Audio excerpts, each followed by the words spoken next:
ನೋಡಿ, ರಾಜ್ಯ ಕಾಂಗ್ರೆಸ್ ಅಲ್ಲಿ ಈಗ ಜೋರಾಗ್ತಾ ಇರುವಂತದ್ದು ಪಟ್ಟದ ಫೈಟ್ ವಿಚಾರ. ಯಾರಿಗೆ ಪಟ್ಟ ಒಲಿಯುತ್ತೆ ಎನ್ನುವಂತ ಪ್ರಶ್ನೆ ಈಗ ರಾಜ್ಯ ಕಾಂಗ್ರೆಸ್ ಪಾಳೆಯದಲ್ಲೇ ಉದ್ಭವ ಆಗ್ತಾ ಇದೆ. ಶಾಸಕರ ಬಂಡಾಯದ ಕಿಚ್ಚಿಗೆ ವರಿಷ್ಠರು ತಂಡ ಹೊಡೆದಿದ್ದಾರೆ. ಹಾಗಾದ್ರೆ ನಾಳೆ ರಾಜ್ಯಕ್ಕೆ ಉಸ್ತುವಾರಿ ಸುರ್ಜೇವಾಲಾ ಎಂಟ್ರಿಯನ್ನ ಕೊಡ್ತಾರ ಹಾಗಾದ್ರೆ ಎನ್ನುವಂತ ಪ್ರಶ್ನೆ ಕೂಡ ಉದ್ಭವ ಆಗ್ತಾ ಇರುವಂತದ್ದು. ಸೊ ಈ ಹಿನ್ನೆಲೆಯಲ್ಲಿ ಈಗಾಗಲೇ ಪ್ರೆಷರ್ ಕೂಡ ಹೆಚ್ಚಾಗಿದೆ ಸುರ್ಜೇವಾಲಾ ಅವರಿಗೆ. ನಾಳೆ ಬರುವಂತ ನಿರೀಕ್ಷೆ ಇರುವಂತದ್ದು, ಬಂದೇ ಬರ್ತಾರೆ ಅಂತ. ಶಾಸಕರ ಬೇಸರ ತಣಿಸ್ತಾರ ಹಾಗಾದ್ರೆ ಉಸ್ತುವಾರಿ? ಅಸಮಾಧಾನಿತ ಶಾಸಕರ ಜೊತೆ ಸಾಲು ಸಾಲು ಸಭೆ. ರಾಜ್ಯಕ್ಕೆ ಬರುವ ಮುನ್ನ ಶಾಸಕರಿಗೆ ದೂರವಾಣಿ ಕರೆ ಬೇರೆ ಮಾಡಿದ್ದಾರೆ. ಬೇಸರದ ಬಗ್ಗೆ ಮಾಹಿತಿಯನ್ನ ಕಲೆ ಹಾಕಿರುವಂತಹ ಸುರ್ಜೇವಾಲಾ, ರಾಜ್ಯ ಉಸ್ತುವಾರಿ ಸುರ್ಜೇವಾಲರ ಕುತೂಹಲದ ನಡೆ ನಾಳೆ ಬರ್ತಾ ಇದ್ದಾರೆ ಸುರ್ಜೇವಾಲಾ ರಾಜ್ಯ ಉಸ್ತುವಾರಿ. ಏನೇನು ಸಮಸ್ಯೆ ಆಗ್ತಾ ಇದೆ ಹಾಗಾದ್ರೆ ಕಾಂಗ್ರೆಸ್ ಪಾಳ್ಯದಲ್ಲಿ? ಅದು ಕೂಡ 135 ಸೀಟನ್ನ ಪಡ್ಕೊಂಡು ರಾಜ್ಯದಲ್ಲಿ ಅಧಿಕಾರದ ಚುಕ್ಕಾಣಿ ಹಿಡಿದಿರುವಂತಹ ಕಾಂಗ್ರೆಸ್ ನಲ್ಲಿ ಈ ತರ ಸಮಸ್ಯೆಗೆ ಕಾರಣ ಏನು ಎನ್ನುವಂತ ಪ್ರಶ್ನೆ ಉದ್ಭವ ಆಗ್ತಾ ಇದೆ. ಅದರಲ್ಲೂ ಕೂಡ ಡಿ.ಕೆ. ಶಿವಕುಮಾರ್ ಬಣ ಒಂದ್ ಕಡೆ ಆದ್ರೆ ಸಿಎಂ ಸಿದ್ದರಾಮಯ್ಯನವರ ಬಣ ಇನ್ನೊಂದು ಕಡೆಯಲ್ಲಿ. ಈಗ ಇವರು ಹೇಳ್ತಾ ಇರುವಂತದ್ದು 2.5 ವರ್ಷ ಪವರ್ ಶೇರಿಂಗ್ ಇರ್ಬೋದು, ಜೊತೆಗೆ ರಾಜ್ಯದ ಕಾಂಗ್ರೆಸ್ ಉಸ್ತುವಾರಿ ಯಾರ ಹೆಗಲಿಗೆ ಅನ್ನುವಂಥ ಪ್ರಶ್ನೆ, ರಾಜ್ಯ ಕಾಂಗ್ರೆಸ್ ಅಧ್ಯಕ್ಷರು ಯಾರು ಆಗ್ತಾರೆ ಅನ್ನುವಂಥ ಪ್ರಶ್ನೆ. ಈಗಾಗಲೇ ಡಿ.ಕೆ. ಶಿವಕುಮಾರ್ ಅದರಲ್ಲಿ ಇದ್ದಾರೆ. ಅವರು ಟೈಮ್ ಆಯಿತು, ಲಿಮಿಟ್ ಆಯಿತು. ಆದರೆ ಬೇರೆಯವರ ನೇಮಕ ಯಾವಾಗ? ಆಲ್ಮೋಸ್ಟ್ ಎಲ್ಲ ಕಾಂಗ್ರೆಸ್ ಲೀಡರ್ಸ್ ನೀವು ನೋಡ್ತಾ ಇರ್ಬೋದು, ಎಲ್ಲ ಸೀನಿಯರ್ಸ್ಗಳು. ಸೊ ಅವರಿಗೊಂದು ಆಸೆ ಇದೆ, ನಾವು ರಾಜಕೀಯದಲ್ಲಿ ರಾಜೀನಾಮೆ ಕೊಡುವ ಮುನ್ನ ನಾವು ಒಂದು ದೊಡ್ಡ ಪಟ್ಟವನ್ನು ಅಲಂಕಾರ ಮಾಡಬೇಕು. ಹಾಗಾದ್ರೆ ಈ ಪಟ್ಟ ಒಲಿಯುತ್ತಾ? ಶ್ರೀಪಾದ್, ಈಗಾಗಲೇ ಗಮನಿಸ್ತಾ ಇರ್ಬೋದು, ಈ ಬಿಜೆಪಿಯಲ್ಲಿ 75 ವರ್ಷ ಎಂಡಿಂಗ್ ಟೈಮ್ ಇದೆ. ಆದರೆ ಕಾಂಗ್ರೆಸ್ಸಲ್ಲಿ ಹಾಗಿಲ್ಲ. ಎಲ್ಲರೂ ಕೂಡ ಸೀನಿಯರ್, ಆಲ್ಮೋಸ್ಟ್ ಎಲ್ಲ ಈ ಹಿರಿತಲೆಗಳೇ ಇರುವುದು. ಅವರಿಗೊಂದು ಆಸೆ ಇದೆ, ನಾವು ಏನಾದರೂ ಮಾಡ್ಬೇಕು. ಖಾಲಿ ಶಾಸಕರು ಸಚಿವರು ಇದೆಲ್ಲ 5-6 ಬಾರಿ ಅನುಭವಿಸಿ ಬಿಟ್ಟವರು ಸಾಕಷ್ಟು ಜನ ಶಾಸಕರು. ಅವರಿಗೊಂದು ಇರುವಂಥದ್ದು ರಾಜ್ಯ ಕಾಂಗ್ರೆಸ್ ಪಟ್ಟ ಇರ್ಬೋದು, ಅಥವಾ ನಾನೇನಾದರೂ ಮುಂದಿನ ಮುಖ್ಯಮಂತ್ರಿನೋ DCM ಆಗೋ ಪಟ್ಟ ಏನಾಗ್ಬೋದು ಅಂತ ಪ್ರಶ್ನೆ ಇರುವಂಥದ್ದು. ಹಿರಿಯರಿಗೆ ಆ ನಿರೀಕ್ಷೆ ಇದ್ದೇ ಇದೆ. ಅದರಲ್ಲೂ KPCC ಅಧ್ಯಕ್ಷರಾಗಿ 136 ಸ್ಥಾನಗಳನ್ನು ಗೆದ್ದಿರುವ ನಾನು CM ಆಗಲೇಬೇಕು ಅನ್ನುವಂತಹ ಅತ್ಯುತ್ಸಾಹ DCMಗೆ ಮೊದಲಿನಿಂದನೂ ಇದೆ. ಏನಾಗುತ್ತೆ ಅನ್ನೋದೇ ಸದ್ಯಕ್ಕಿನ ಪ್ರಶ್ನೆ. ಹೈಕಮಾಂಡ್ ಲೆವೆಲಲ್ಲಿ ನಿಜಕ್ಕೂ ಈ ರೀತಿಯ ಮಾತುಕತೆ ಆಗಿದೆಯಾ? 2.5 ವರ್ಷ ಅದ್ರ ಬಗ್ಗೆ ಯಾರು ಗುಟ್ಟನ್ನು ಬಿಟ್ಟು ಕೊಡ್ತಾ ಇಲ್ಲ. ಆದರೂ ಇಂಡೈರೆಕ್ಟ್ ಆಗಿ ಹಲವು ಸಚಿವರೇ, ದೇಶಪಾಂಡೆ ಅವರೇ ರಿಪಬ್ಲಿಕ್ ಕನ್ನಡ ಜೊತೆಗೆ ಮಾತಾಡುವಾಗ ಒಪ್ಕೊಂಡಿದ್ದಾರೆ, ಹೌದು ಪವರ್ ಶೇರಿಂಗ್ ಬಗ್ಗೆ ಮಾತುಕತೆ ಆಗಿದೆ ಅಂತ ಹೇಳಿ. ಅದು ಭಾರೀ ಚರ್ಚೆಗೆ ಕಾರಣ ಆದ್ಮೇಲೆ ಮತ್ತೆ ಬೇರೆ ರೀತಿಯ ಮಾತುಗಳು. ಅದರಲ್ಲಿ KN ರಾಜಣ್ಣ ಅವರು ಒಂದು ಹೇಳ್ತಿದ್ದಾರೆ, ಸೆಪ್ಟೆಂಬರ್ ಮಹಾಕ್ರಾಂತಿ ಆಗತ್ತಂತ. ಇವತ್ತು ನೋಡಿದ್ರೆ ಹಸಿರು ಕ್ರಾಂತಿ ಅಂತಾರೆ. ತಲೆ ಬುಡ ಇಲ್ದದ್ ಮಾತಾಡ್ತಾರೆ. ಇನ್ನೊಂದು ಕಡೆಯಲ್ಲಿ ಅವ್ರದ್ದು ಗೊತ್ತಿರುವಂಥ ವಿಚಾರ, ಹನಿ ಟ್ರಾಪ್ ವಿಚಾರದಲ್ಲಿ ಒಂದು ದೊಡ್ಡ ಮಟ್ಟದ ಸುದ್ದಿ ಆಯಿತು, ಅದಕ್ಕೆ ಪ್ರೂಫ್ ಕೊಡೋದ್ರಲ್ಲೇ ಅವರು ಸೋತೋಗ್ಬಿಟ್ರು, ಆಮೇಲೆ ಬಿಟ್ಟೋಗ್ಬಿಟ್ರು. ಈಗ ಇಂಥದ್ದು ದೊಡ್ಡ ಮಾತಾಡ್ತಾರಲ್ಲ, ಅವ್ರಿಗೆ ಏನು ಮಾತಿನ ಕತೆ ಮರ್ಮವೇನು ಅಂತ. ತಾವು ಈಗ DCM ಆದರೆ ಮಾಡಿದ್ರೆ ಓಕೆ, CM ಮಾಡಿದ್ರು ಓಕೆ ಅಂತ ಹೇಳ್ತಿದ್ದಾರೆ, ಅಧ್ಯಕ್ಷಗಿರಿನೂ ಓಕೆ ಅಂತಿದ್ದಾರೆ. ನನ್ನ ಅಧ್ಯಕ್ಷನಾಗಿ ಮಾಡಿದ್ರೆ ನಾನು ಸಚಿವ ಸ್ಥಾನ ಬಿಟ್ಟುಕೊಡೋದಕ್ಕೆ ರೆಡಿ ಅಂತ. ಇನ್ನು ಮತ್ತೊಂದು ಕಡೆ CM ಕುರ್ಚಿ ಕದನಕ್ಕೆ ಸಿದ್ದರಾಮಯ್ಯ ಟೀಮ್ ಕೆಂಡಾಮಂಡಲ ಆಗ್ತಾ ಇದೆ. ಮುಖ್ಯಮಂತ್ರಿ ಗದ್ದುಗೆ ಮತ್ತು ಆ ಸುತ್ತ ಕೋಟೆಯನ್ನ ಕಟ್ಟೋದಕ್ಕೆ ರಣತಂತ್ರವನ್ನು ರೂಪಿಸ್ತಾ ಇದ್ದಾರೆ. ಸಿದ್ದರಾಮಯ್ಯ ಅವರ ಹತ್ರ ಬರೋಂಗಿಲ್ಲ ಯಾರು. ಆ ರೀತಿ ಸಿದ್ದರಾಮಯ್ಯ ಬೆಂಬಲಿಗರು ಒಂದು ಕೋಟೆಯನ್ನ ಕಟ್ಟೋದಕ್ಕೆ ರೆಡಿ ಆಗ್ತಾ ಇದ್ದಾರೆ. ಪವರ್ ಶೇರಿಂಗ್ ವಿರುದ್ಧ ಸಿದ್ದರಾಮಯ್ಯ ಬಣ ಸಿಡಿದೆದ್ದಿದೆ. ಭಾರೀ ತಂತ್ರಗಾರಿಕೆ ರೂಪಿಸ್ತಾ ಇದ್ದಾರೆ CM and team. Power sharing ಪರಿಸ್ಥಿತಿ ಎದುರಾದ್ರೆ ಆಂತರಿಕ ಚುನಾವಣೆ ನಡೆಸುವಂತೆ ಸಿದ್ದು ಬಣ ಒತ್ತಾಯ ಮಾಡ್ತಾ ಇದೆ. ಆಂತರಿಕ ಚುನಾವಣೆ ಅಂತಂದ್ರೆ MLAಗಳು ಯಾರ ಪರವಾಗಿ ಎಷ್ಟು ಜನ ಇದ್ದಾರೆ.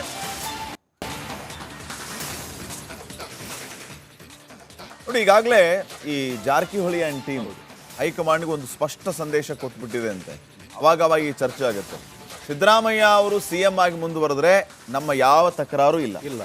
ಡಿ.ಕೆ. ಶಿವಕುಮಾರ್ ಅವ್ರನ್ನ ನೀವೇನಾದ್ರೂ CM ಮಾಡ್ತೀರಿ ಅಂತಂದ್ರೆ ನಮ್ಮ ದಾರಿ ನಮಗೆ ಅಂತ ಸತೀಶ್ ಜಾರಕಿಹೊಳಿ ಅವರು ಬಹಳ ಸ್ಪಷ್ಟವಾಗಿ ಹೈಕಮಾಂಡ್ ಅವ್ರಿಗೆ ಹೇಳ್ಬಿಟ್ಟಿದ್ದಾರೆ.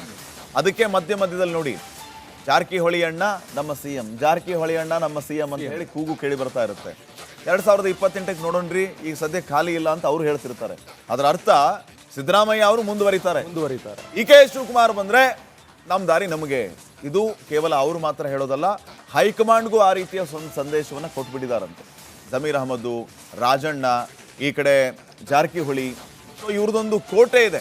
ಸಿದ್ದರಾಮಯ್ಯ ಅವ್ರನ್ನ ಟಚ್ ಮಾಡುವಂಗಿಲ್ಲ. ಇದರ ಮಧ್ಯೆ ಒಂದು ರೆಕಾರ್ಡ್ ಬೇರೆ ಬ್ರೇಕ್ ಮಾಡಬೇಕಾಗಿದೆ ಸಿದ್ದರಾಮಯ್ಯ. ಅದು ದೇವರಾಜ ಅರಸ್ ಅವರ ರೆಕಾರ್ಡ್. ಅದೊಂದು ಶ್ರೀಪಾದ್ ಪಾಟೀಲ್ ಬಹಳ ಪ್ರಮುಖವಾಗಿ ಸಾಕಷ್ಟು ಚರ್ಚೆ ಆಗ್ತಾ ಇರುವಂತದ್ದು. ಬಿಜೆಪಿ ನಾಯಕರ ವಿರುದ್ಧ ಕ್ರಮ ಕೈಗೊಳ್ಳದ ಸಿದ್ದರಾಮಯ್ಯ, CM ಸಿದ್ದರಾಮಯ್ಯ ವಿರುದ್ಧ ವರಿಷ್ಠರು ಕೂಡ ಕೆಂಡಾಮಂಡಲ ಆಗಿದ್ದಾರಂತೆ. ಸಿದ್ದರಾಮಯ್ಯ ದೆಹಲಿ ಭೇಟಿ ವೇಳೆ ಹೈಕಮಾಂಡ್ ಗರಂ ಆಗಿದ್ದಾರಂತೆ. ಬಿಜೆಪಿ ನಾಯಕರ ವಿರುದ್ಧ ಸಾಕಷ್ಟು ಕೇಸ್ಗಳು ದಾಖಲಾಗಿವೆ. ಆದ್ರೂ ಕೂಡ ನೀವು ಯಾಕೆ ಬಿಜೆಪಿ ನಾಯಕರ ವಿರುದ್ಧ ಕ್ರಮ ಕೈಗೊಳ್ತಿಲ್ಲ? ಸೊ ಹೈಕಮಾಂಡ್ ಸಾಲು ಸಾಲು ಪ್ರಶ್ನೆಗಳಿಗೆ ಸಿಎಂ ತಂಡ ಹೊಡೆದಿದ್ದಾರಂತೆ. ಹಾಗಾದ್ರೆ ಏನಾಗ್ತಾ ಇದೆ ಅಂದ್ರೆ ಬಿಜೆಪಿ ನಾಯಕರ ವಿರುದ್ಧ ಸಾಕಷ್ಟು ಸಾಲು ಸಾಲು ಆರೋಪಕ್ಕೆ ಇಲ್ಲಿ ಕಾಂಗ್ರೆಸ್ ನಾಯಕರ ವಿರುದ್ಧವೇ ಸಾಕಷ್ಟು ಭ್ರಷ್ಟಾಚಾರದ ಆರೋಪ ಕೇಳಿ ಬರ್ತಾ ಇರುವಂತದ್ದು. ಸಾಕಷ್ಟು ಆರೋಪಗಳು ಬಂದಂತ ಸಂದರ್ಭದಲ್ಲಿ ಏನ್ ಮಾಡ್ತಾರೆ ಮುಂದಿನ ಕ್ರಮ? ಇಲ್ಲಿ ಪ್ರಶ್ನೆ ಇರುವಂತದ್ದು ಬಿಜೆಪಿ ನಾಯಕರ ವಿರುದ್ಧ ಸಾಕಷ್ಟು ಕ್ರಮ ಕೈಗೊಳ್ಳದ ನಿಟ್ಟಿನಲ್ಲಿ ನಿಮ್ಮ ವಿರುದ್ಧ ಏನೋ ಕ್ರಮ ಆಗಬಹುದಾ ಎನ್ನುವಂತ ಪ್ರಶ್ನೆ. ಅಂದ್ರೆ ಈ ಸತಿ ನಾವು ನೋಡಿದ್ವಿ DK ಶಿವಕುಮಾರ್ ಬೆಂಗಳೂರಲ್ಲೇ ಇದ್ದಾರೆ, ಆದ್ರೆ ಸಿಎಂ ಸಿದ್ದರಾಮಯ್ಯ ಮಾತ್ರ ಹೋಗಿದ್ರು ದೆಹಲಿಗೆ.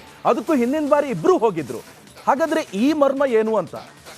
ಸಿದ್ದರಾಮಯ್ಯ ಅವರಿಗೆ ಒಂದು ರೀತಿಯ ಒತ್ತಡ ಹೆಚ್ಚಾಗ್ತಿದೆಯಾ ಅನ್ನೋದು ಒಂದು ಕಡೆ ಆದ್ರೆ, ಮನವೊಲಿಸಿ ಇವರನ್ನ ಅಂದ್ರೆ ಸಿಎಂ ಪಟ್ಟದಿಂದ ಕೆಳಗಿಳಿಸೋದು ಹೇಗೆ ಅನ್ನುವಂಥದ್ದು ಒಂದು ಬಿಗ್ ಕ್ವಶನ್ ಹೈಕಮಾಂಡ್ಗೆ ಕಾಡ್ತಾ ಇದೆ. ಸಿದ್ದರಾಮಯ್ಯ ಮಾಸ್ ಲೀಡರ್, ಯಾವುದೇ ಕಾರಣಕ್ಕೂ ಅವರನ್ನ ಇಷ್ಟು ಈಸಿಯಾಗಿ ಈ ಕಡೆ DK ಶಿವಕುಮಾರ್ ಬಣದವರು ಅನ್ಕೊಂಡ ರೀತಿ ಈಸಿಯಾಗಿ ಇಳಿಸೋದಕ್ಕೆ ಸಾಧ್ಯನೇ ಇಲ್ಲ. ಅಲ್ಲೊಂದು ಕ್ರಾಂತಿನೇ ಆಗ್ಬಿಡುತ್ತೆ. ಅದರ ಮುನ್ಸೂಚನೆಯನ್ನೇ ರಾಜಣ್ಣ ಅವ್ರು ಕೊಟ್ಟಿರೋದು. ಅದು ಮೂಢ ಹಗರಣದಲ್ಲಿ ನಾವು ನೋಡಿದ್ವಿ ಯಾವ ರೀತಿಯಾಗಿ ತೇಲ್ಸಿ ಬಿಟ್ಟಿದ್ರಂತ. ಸೊ ಆ ಪ್ರಕಾರವಾಗಿ ಏನಾದರೂ ಬೆಳವಣಿಗೆ ಆದ್ರೆ ಹೇಗೆ ಅನ್ನುವಂಥ ಪ್ರಶ್ನೆ ಇದೆ. ಈ ಮಧ್ಯೆ ಬಿಜೆಪಿ ನಾಯಕರ ವಿರುದ್ಧ ಹಲವು ರೀತಿಯ ಆರೋಪಗಳು ಕೇಳಿ ಬರ್ತಾ ಇದೆ. ಈ ಕೇಸ್ಗಳನ್ನು ರೀಓಪನ್ ಮಾಡಿ ಅವ್ರ ವಿರುದ್ಧ ಯಾಕೆ ಕ್ರಮ ತಗೋಬಾರದು?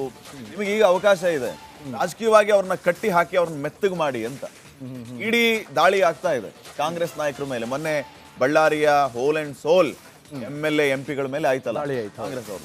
ಹಾಗೆ ನಿಮ್ಮ ಕೈಯಲ್ಲಿ ಅಧಿಕಾರ ಇದೆ, ನೀವ್ ಯಾಕೆ ಮಾಡಬಾರ್ದು? ಬಿಜೆಪಿ ಅವ್ರ ಮೇಲೇನೂ ಆರೋಪ ಇದೆಯಲ್ಲ, ಅದನ್ನ ಹೇಳ್ತಾ ಇರೋದು ಅವರು. ನಮ್ಮ ಪ್ರತಿನಿಧಿ ಹನುಮಂತ್ ಈಗ ನೇರ ಸಂಪರ್ಕದಲ್ಲಿ ಜಾಯ್ನ್ ಆಗಿದ್ದಾರೆ ಈ ಎಲ್ಲ ವಿಚಾರಗಳ ಬಗ್ಗೆ ಮಾಹಿತಿಯನ್ನು ಕೊಡೋದಕ್ಕೆ. ಹನುಮಂತ್, ಪವರ್ ಶೇರಿಂಗ್ ಅನ್ನುವಂಥದ್ದು ಯಾವಾಗ ಕಾಂಗ್ರೆಸ್ ಅಧಿಕಾರಕ್ಕೆ ಬಂತೋ, ಇವರು ಒಂದು 8-10 ದಿನ ಯಾವಾಗ ದೆಹಲಿಯಲ್ಲಿ ಬೀಡುಬಿಟ್ರೋ, ಸಿಎಂ ಆಯ್ಕೆನೇ ಇವರಿಗೆ ಕಬ್ಬಿಣದ ಕಡಲೆ ಆಯಿತು, ಆ ಕ್ಷಣದಿಂದ ಇವಾಗಿನವರೆಗೂ ಪ್ರಸ್ತುತ, ಮುಂದೆಯೂ ಕೂಡ ಪ್ರಸ್ತುತವಾಗಿದ್ದೇ ಇರುತ್ತೆ. ಇದಕ್ಕೆ ಫುಲ್ ಸ್ಟಾಪ್ ಇಡುವಂತಹ ಕೆಲಸ ಹೈಕಮಾಂಡ್ ಯಾಕೆ ತಗೋತಾ ಇಲ್ಲ? ಗಂಭೀರವಾಗಿ ತೆಗೆದುಕೊಳ್ತಾ ಇಲ್ವಾ? ಅಥವಾ ಹಿಂಗೇ ಇದ್ರ ಬಗ್ಗೆ ಚರ್ಚೆ ಮಾಡ್ತಾ ಇರೋಣ, ಅವರು ಮಾತಾಡ್ತಾ ಇರಲಿ, ನೀವು ಮಾತಾಡಬೇಡಿ ಅಂತ ನಾವು ಹೇಳ್ತಾ ಇರೋಣ, ಹೇಗೋ 5 ವರ್ಷ ಕಂಪ್ಲೀಟ್ ಮಾಡಿಬಿಡ್ಲಿ ಸಿದ್ದರಾಮಯ್ಯ ಅನ್ನೋಂಥ ಲೆಕ್ಕವಾ? ಅಥವಾ ನಿಜಕ್ಕೂ DK ಶಿವಕುಮಾರ್ ಅವರಿಗೆ ಬಿಟ್ಟು ಕೊಡುವಂತಹ ಕಸರತ್ತುಗಳು ತೆರೆಮರೆಯಲ್ಲಿ ನಡೀತಾ ಇದೆಯಾ? ಏನಾಗ್ತಾ ಇದೆ ಕಾಂಗ್ರೆಸ್ ಅಲ್ಲಿ ಅಂತ? ಶ್ರೀಪಾದ್, ರಾಜ್ಯ ಕಾಂಗ್ರೆಸ್ ಹೈಕಮಾಂಡ್ಗೆ ಒಂದಷ್ಟು ಗೊಂದಲಗಳಿದ್ದಂತೆ ಕಾಣಿಸುತ್ತೆ.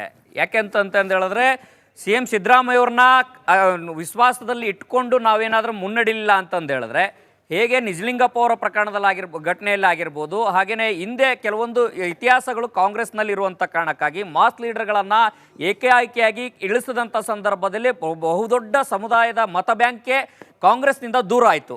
ಆ ಕಾರಣಕ್ಕಾಗಿಯೇ ಅಹಿಂದ ಮತ ಬ್ಯಾಂಕನ್ನು ಭದ್ರವಾಗಿ ಉಳಿಸ್ಕೊಂಡು CM ಸಿದ್ದರಾಮಯ್ಯ ಅವ್ರನ್ನ ವಿಶ್ವಾಸಕ್ಕೆ ಇಟ್ಕೊಂಡೇ ಮುಂಬರುವಂಥ ದಿನಗಳಲ್ಲಿ ಏನಾದರೂ ತೀರ್ಮಾನ ಆದರೆ, ಅಂಥದ್ದೇ ಪರಿಸ್ಥಿತಿ ಎದುರಾದರೆ ಅವರನ್ನು ವಿಶ್ವಾಸದಲ್ಲಿ ಇಟ್ಕೊಂಡೇ ತೀರ್ಮಾನ ಮಾಡಬೇಕಾದಂಥ ಅನಿವಾರ್ಯತೆ ಹೈಕಮಾಂಡ್ಗಿದೆ.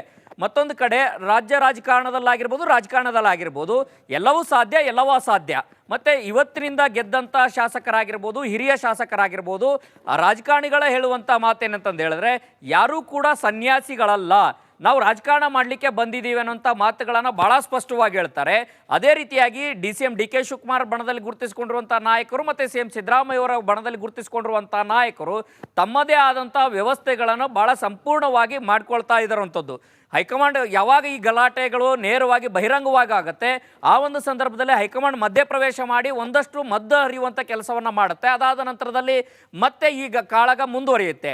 ಆಂತರಿಕವಾಗಿ ಪವರ್ ಶೇರಿಂಗ್ ವಿಚಾರ ಇವತ್ತಿಗೂ ಕೂಡ ಮುಂದುವರಿಯುವಂಥ ಚರ್ಚೆ ಜೀವಂತ ಇಡುವಂಥ ಕೆಲಸವನ್ನು DK ಶಿವಕುಮಾರ್ ಅವರ ಬಣದವರು ಮಾಡ್ತಾ ಇರೋಂಥದ್ದು. ಅಂತಿಮವಾಗಿ ಪವರ್ ಶೇರಿಂಗ್ ವಿಚಾರ ಮಾತುಕತೆ ಆಗಿದೆಯೋ ಇಲ್ವೋ ಅನ್ನೋಂಥದ್ದು ಹೈಕಮಾಂಡೇ ಸ್ಪಷ್ಟಪಡಿಸಬೇಕು ಅನ್ನೋಂಥ ಚರ್ಚೆಗಳು ಕಾಂಗ್ರೆಸ್ ವಲಯದಲ್ಲಿ ಇದ್ದಾವೆ. ಆದರೆ ಯಾವುದಕ್ಕೂ ಇರಲಿ, ಎಂಥದ್ದೇ ಪರಿಸ್ಥಿತಿ ಎಲ್ಲಾದರೂ ಕೂಡ CM ಸಿದ್ದರಾಮಯ್ಯ ಅವರ ಕುರ್ಚಿ ಭದ್ರವಾಗಿರಬೇಕು ಅನ್ನೋಂತಹ ತಂತ್ರಗಾರಿಕೆಯನ್ನು ಅವರ ಆಪ್ತ ವಲಯದಲ್ಲಿ ಗುರುತಿಸಿಕೊಂಡಿರುವಂಥ ಸಚಿವರು, ಶಾಸಕರು ಎಲ್ಲರೂ ಕೂಡ ಮಾಡ್ತಾ ಇರೋಂಥದ್ದು. ಒಂದು ವೇಳೆ ಅಂಥದ್ದ ಪರಿಸ್ಥಿತಿ ಎದುರಾದರೆ, ಪವರ್ ಶೇರಿಂಗ್ ಪರಿಸ್ಥಿತಿ ನಾವು ಫೇಸ್ ಮಾಡಬೇಕಾದಂಥ ಅನಿವಾರ್ಯತೆ ಎದುರಾದರೆ ತಮ್ಮದೇ ಆದಂಥ ತಂತ್ರಗಾರಿಕೆಯನ್ನು ಮಾಡ್ತಾರಂಥದ್ದು. ಅದು ಆಂತರಿಕ ಪ್ರಜಾಪ್ರಭುತ್ವದಲ್ಲಿ ನಡೆಯುವಂತಹ ಚುನಾವಣೆಯಲ್ಲಿ ಇಬ್ಬರು ಕೂಡ ಸ್ಪರ್ಧೆ ಮಾಡುವಂಥದ್ದು, ಶಾಸಕರ ಮತಗಳನ್ನು ಹಾಕುವಂಥದ್ದು, ಅದರಲ್ಲೂ ಕೂಡ ಮತ್ತೊಬ್ಬ ಅಭ್ಯರ್ಥಿಯನ್ನು ಕಣಕ್ಕಿಳಿಸಿ ಮತಗಳನ್ನು ಛಿದ್ರ ಮಾಡಿಸುವಂಥ ಪ್ರಯತ್ನನೂ ಕೂಡ ನಾವು ಮಾಡ್ಬೋದು ಅನ್ನೋಂಥ ಲೆಕ್ಕಾಚಾರದಲ್ಲಿ CM ಸಿದ್ದರಾಮಯ್ಯ ಆ್ಯಂಡ್ ಟೀಮ್ ಇದ್ದಂತೆ ಇದೆ ಅನ್ನೋಂಥ ಚರ್ಚೆಗಳು ಜೋರಾಗಿದೆ. ಈ ಚರ್ಚೆ ಯಾವಾಗಿಂದ ಶುರುವಾಯಿತು ಅಂತಂದು ಹೇಳಿದ್ರೆ, ಯಾವಾಗ ದೆಹಲಿಗೆ ಹೋಗಿ ಬಂದ ನಂತರದಲ್ಲಿ ಈ ಚರ್ಚೆಗಳು ಭಾಳಷ್ಟು ಕಾಂಗ್ರೆಸ್ ವಲಯದಲ್ಲಿ ಜೋರಾಗಿ ಕೇಳಿ ಬರುತ್ತಂಥದ್ದು. ಮತ್ತೊಂದು ಕಡೆಗೆ ಈಗ ಸುರ್ಜಿವಾಲಾ ಅವರು ಕೂಡ ಒಂದು ಪವರ್ ಶೇರಿಂಗ್ ವಿಚಾರ ಅಂತಂದಾದ್ರೆ ಮತ್ತೊಂದು ಕಡೆ ಹಿರಿಯ ಶಾಸಕರು ಅನುದಾನವನ್ನು ಸಿಗ್ತಾ ಇಲ್ಲ, ಕ್ಷೇತ್ರಗಳಲ್ಲಿ ನಾವು ಜನರನ್ನ ಫೇಸ್ ಮಾಡೋಕ್ಕಾಗ್ತಾ ಇಲ್ಲ ಅಂತ ನೋವನ್ನು ಬಹಿರಂಗವಾಗಿ ಯಾವಾಗ ಹೊರಗೆ ಹಾಕಿದ್ರು, ಈ ಪರಿಸ್ಥಿತಿನ ಹಿಂಗೆ ಮುಂದೆ ಬಿಟ್ಟರೆ ಅದು ಪಕ್ಷಕ್ಕೆ ಮುಂಬರುವಂಥ ದಿನಗಳಲ್ಲಿ ಬಹುದೊಡ್ಡ ಡ್ಯಾಮೇಜ್ ಕೊಡುತ್ತೆ ಅನ್ನೋಂಥ ಲೆಕ್ಕಾಚಾರದಲ್ಲಿ ಈಗ ಸುರ್ಜೇವಾಲಾ ಅವರು ಬರ್ತಾ ಇರುವಂಥದ್ದು. ಸುರ್ಜೇವಾಲಾ ಅವರು ಬಂದು ಈಗ ಶಾಸಕರಿಗೆ 1-to-1 ಸಭೆಯನ್ನು ಮಾಡಲಿಕ್ಕೆ ಮುಂದಾಗಿರುವಂಥದ್ದು.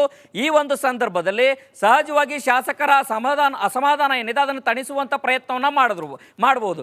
ಆಡಳಿತಾತ್ಮಕವಾದಂಥ ಸಮಸ್ಯೆಗಳನ್ನು ಬಗೆಹರಿಸಬಹುದು, ಕೇಳಿಸ್ಕೊಳ್ಬಹುದು. ಆದರೆ ಅಧಿಕಾರದ ಸಮಸ್ಯೆ ಏನಿದೆ ಅದನ್ನು ಬಗೆಹರಿಸುವಂಥದ್ದು ಕಾಂಗ್ರೆಸ್ ಹೈಕಮಾಂಡ್ಗೆ ಅಷ್ಟು ಸುಲಭದ್ದಲ್ಲ. ಯಾಕೆ ಅಂತಂದು ಹೇಳಿದ್ರೆ ಪ್ರಬಲವಾಗಿರುವಂತಹ ನಾಯಕರೇ ಇಲ್ಲಿ ಕಾಳಗಕ್ಕಿಳಿದಿರುವಂಥದ್ದು. ಹೇಗಾದರೂ ಮಾಡಿ ಕುರ್ಚಿಯನ್ನು ಹತ್ತಲೇಬೇಕು ಅನ್ನೋಂಥ ಪ್ರಯತ್ನಗಳನ್ನು ಎರಡು ಬಣಗಳ ಮಾಡ್ತಿರುವಂಥದ್ದು. ಒಂದು ಬಣ ಕುರ್ಚಿ ಹತ್ತಬೇಕು, ನಾವು ಸಿಎಂ ಸ್ಥಾನವನ್ನ ಪಡಿಬೇಕು ಅನ್ನೋಂಥ ಪ್ರಯತ್ನ ಮಾಡಿದ್ರೆ, ಇನ್ನೊಂದು ಬಣ ಪ್ರಯತ್ನ ಸಿಎಂ ಸ್ಥಾನವನ್ನ ಅಬಾಧಿತವಾಗಿ ಉಳಿಸ್ಕೊಳ್ಬೇಕು. ಯಾಕೆಂತಂದು ಹೇಳಿದ್ರೆ ಸಿಎಂ ಸಿದ್ದರಾಮಯ್ಯ ಅವರು ಮುಂದುವರೆದ್ರೆ ಮುಂಬರುವಂತ ದಿನಗಳಲ್ಲಾಗಿರುವುದು